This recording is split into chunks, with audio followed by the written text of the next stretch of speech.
Hello guys, कैसे हैं आप लोग। मैं रजनीश गुरु एक बार पुनः आप लोगों का एक्सेलेंस क्लासेस के यूट्यूब चैनल पे स्वागत करता हूं। दोस्तों, कोरोना महामारी में आप घर पे रहे, सुरक्षित रहे, सतर्क रहे। आज हम लोग साइंस सेक्शन में वर्क पावर और एनर्जीज के रिलेटेड उसके विस्तृत बातों पे चर्चा करते हैं, जो आपका थोड़ा लंबा वीडियो होगा, लेकिन यदि आप उसे बारीकी से देखते हैं तो इनकमिंग एग्ज़ामों में आपको काफ़ी ज़्यादा फायदेमंद होगा। आपका वर्क पावर और एनर्जी से हम लोग आज इस वीडियो को लाए हैं। स्टार्ट करते हैं सबसे पहले वर्क। दोस्तों, वर्क की जो बात किया जाए तो किसी भी वस्तु में जब तक विस्थापन ना हो, मतलब वस्तु के पोजीशन में जब तक चेंज ना हो, तो आप कह सकते हैं जो वर्क नहीं हुआ। बात कीजिए, अगर आप किसी रूम में बैठे हुए हैं और यहाँ से एक बोरा चावल आपको किचन रूम में ले जाना है, तो आपने क्या किया, उस चावल के स्थान में परिवर्तन किया, और स्थान में परिवर्तन करने के लिए आपने बल लगाया। तो वही बल और विस्थापन के अदिश गुणनफल को हम लोग कार्य कहते हैं, और जिसे हम लोग W से सूचित करते हैं।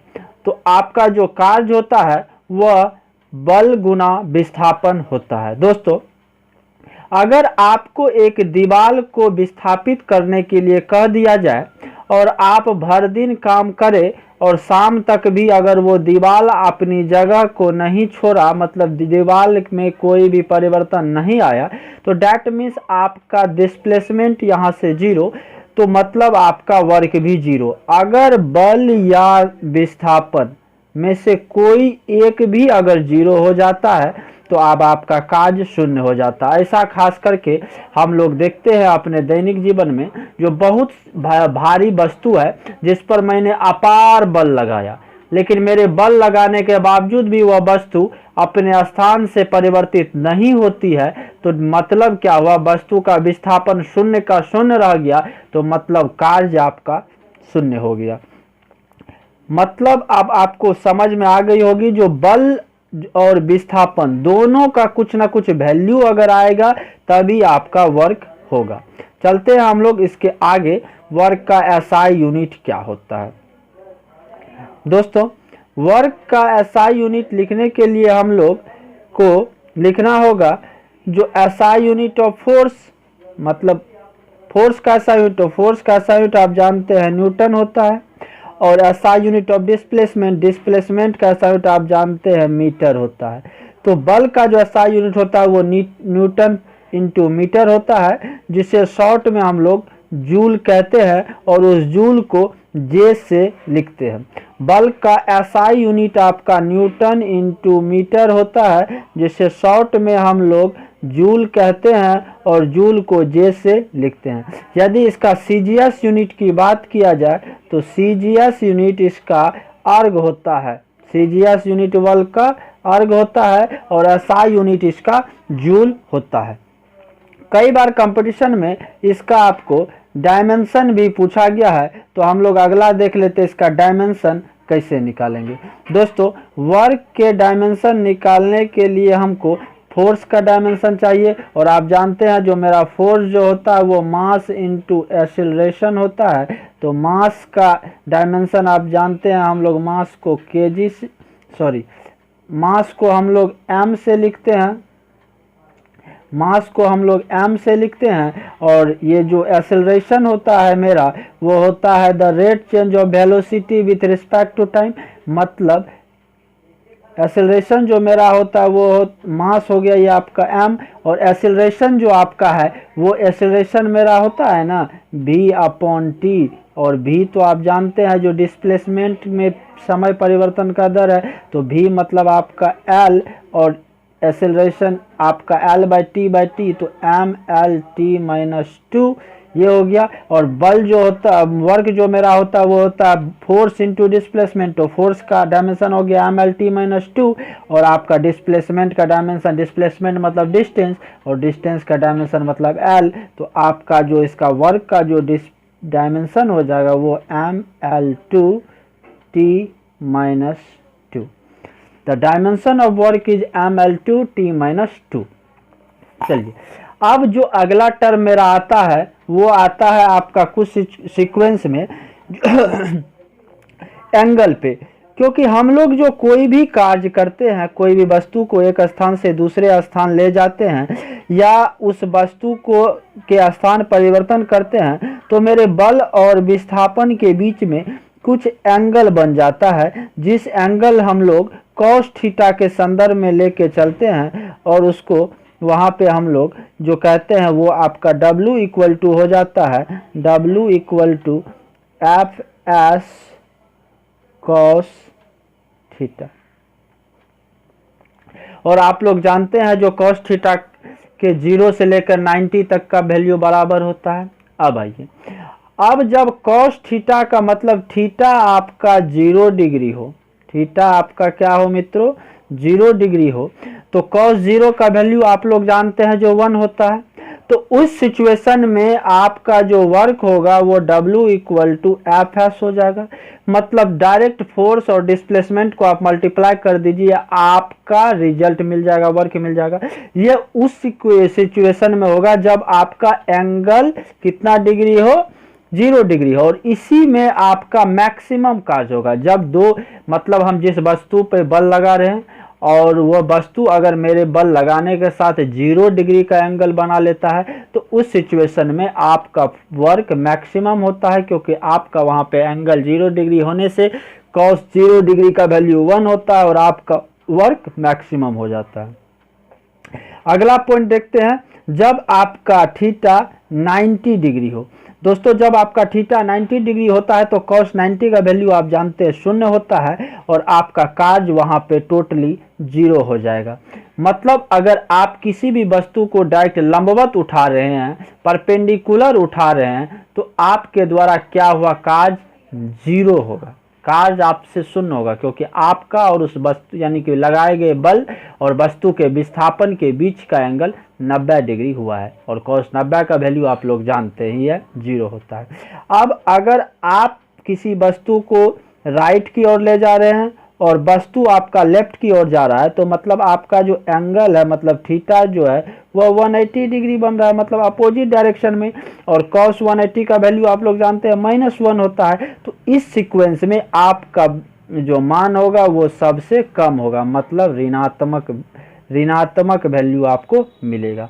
दोस्तों मेरे कहने का मतलब है जो आपका कार्य मैक्सिमम कब होगा, जब आपका एंगल 0 डिग्री हो। कई बार पूछा गया है जो किसी भी वस्तु का कार्य महत्तम कब होगा, जब वस्तु और वस्तु के द्वारा लगाए गए बल और बल द्वारा लगाए गए वस्तु के बीच का विस्थापन 0 डिग्री हो तो कार्य आपका महत्तम होगा।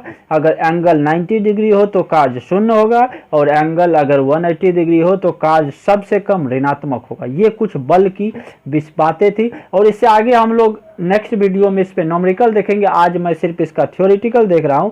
तो ये आपकी वर्क थी जिसका SI यूनिट मैंने देख लिया न्यूटन मीटर या जूल, और CGS यूनिट मैंने देख लिया अर्ग।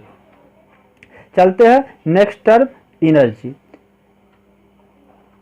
ऊर्जा। अब आप देखते हैं जो सुबह सुबह अगर उठते हैं और भोजन नहीं करते हैं तो कोई भी काम करने में मन नहीं लगता है, काहे कि आपका पेट में कुछ है ही न है। तो उस सिचुएशन में आप क्या बोलते हैं, जो कहे हमको तो एनर्जी न बुझा रहा है, मतलब आपसे कार्य ही नहीं हो रहा, एनर्जी नहीं बुझा रहा। मतलब कार्य और एनर्जी, वर्क एंड एनर्जी दोनों एक दूसरे का प्रोपोर्शनल है। मतलब आपके जो वर्क करने की कैपेसिटी है, आप जितना वर्क कर रहे हैं उतना आप एनर्जी लगा रहे हैं। तो डेट मीन्स कार्य जो होता है, कार्य करने की क्षमता ही आपका ऊर्जा है। तो जब कार्य ही ऊर्जा है तो इसका SI यूनिट क्या हो जाएगा, इसका भी SI यूनिट आपको जूल हो जाएगा, और CGS यूनिट इसका भी आपको अर्ग हो जाएगा। दोस्तों मैं जो बोल रहा हूँ उस पर ज़्यादा फोकस करना है। तो एनर्जी को हम लोग E से लिखते हैं, इसका SI यूनिट जूल और CGS यूनिट अर्ग हो गया। दोस्तों एनर्जी के हम लोग आगे कुछ टाइप्स भी देखेंगे। तत्काल इसको मैंने आपको पहले भी बोला, जो आज हमसे थ्योरेटिकल फॉर्म में जा रहे हैं, कल हम लोग इस पर बहुत सारे न्यूमेरिकल्स लेके आएंगे, जो न्यूमेरिकल्स आपको कई ज़्यादा एग्जामों में मददगार होगा। अगला टर्म मेरा है पावर, शक्ति। तो the rate change of work with respect to time is known as power. कार्य करने की जो आपका समय दर है, मतलब आपने 1 मिनट में कितना कार्य किया, यह बताता है आपका पावर। मतलब आपने 1 सेकंड में कितना कार्य किया यह बताता है आपका पावर, आपने 1 घंटा में कितना कार्य किया यह बताता है आपका पावर। मतलब आपकी कार्य करने में जो समय लगता है वो बताता है आपका पावर। पावर को दोस्तों हम लोग P से लिखते हैं और P इक्वल टू मेरा W/T होता है। तो अभी तुरंत मैं अब इसका SI यूनिट देख रहा हूँ, SI यूनिट, तो आप तुरंत देखे थे जो पावर का वर्क का SI यूनिट जूल होता है और टाइम का SI यूनिट सेकेंड होता है। इसी जूल पर सेकेंड को वाट कहा जाता है, जिसे शॉर्ट में W से लिखा जाता है। मैंने एक बार डेफिनेशन को फिर रिवाइज कर रहा हूँ। The rate change of work with respect to time, कार्य करने की जो समय दर होती है उसे हम लोग पावर कहते हैं। पावर को हम P से लिखते हैं जो W/T होता है, और SI यूनिट में आप जानते हैं जो पावर का वर्क का SI यूनिट जूल होता है और टाइम का सेकेंड, जिसे शॉर्ट में वाट कहा जाता है। अब जब हम इसके डायमेंशन पे बात करें तो अभी तुरंत मैंने देखा था जो वर्क बाय टाइम और वर्क का डायमेंशन आपने तुरंत निकाला था mL2T-2 अब बाय टाइम T।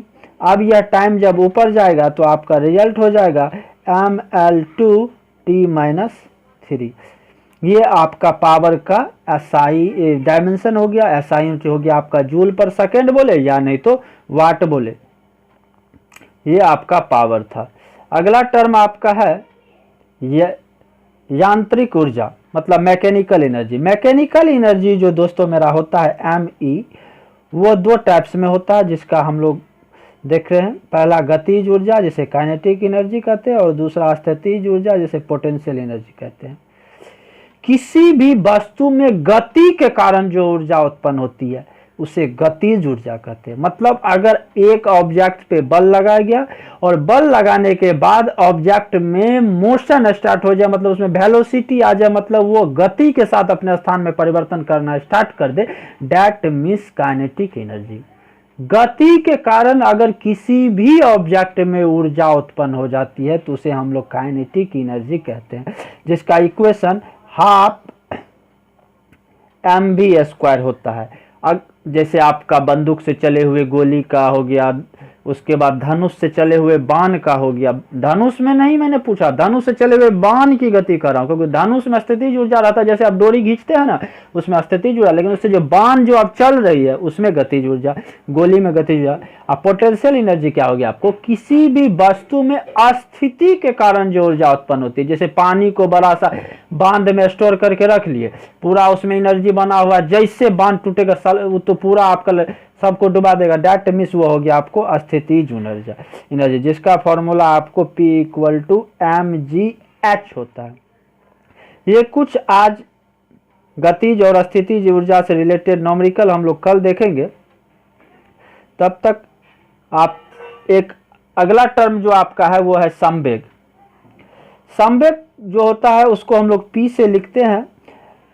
द्रव्यमान और वेग के गुणनफल को हम लोग संवेग कहते हैं।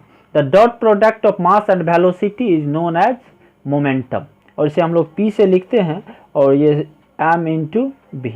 अब जब इसका SI यूनिट की बात किया जाए तो मास का SI यूनिट आप जानते हैं किलोग्राम, और वेग का SI यूनिट तो आप जानते ही है मीटर पर सेकेंड, मीटर पर सेकेंड।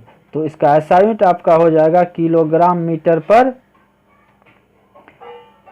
सेकेंड। SI यूनिट इसका क्या हो गया मित्रों, किलोग्राम मीटर पर सेकेंड। क्योंकि देखिए द्रव्यमान मास का SI यूनिट किलोग्राम और वेलोसिटी का आप जानते हैं मीटर पर सेकेंड, तो SI यूनिट हो गया किलोग्राम मीटर पर सेकेंड। और डायमेंशन की जब बात किया जाए तो द्रव्यमान को हम लोग m से ही लिखते हैं और v को हम लोग L/T लिखते हैं। तो mLT, या इस T को ऊपर लेके चले जाएंगे तो mLT-1। ये आपका संवेग है। संवेग जो है वो होता है dot product of mass and velocity is known as momentum. दोस्तों आज कुछ ये थ्योरेटिकल हम लोगों ने देखा है, जिसका न्यूमेरिकल हम लोग कल देखेंगे। तब तक आप लोग इस वीडियो को देखिए, एंजॉय कीजिए। अगर वीडियो अच्छा लगता हो तो लाइक कीजिए। धन्यवाद।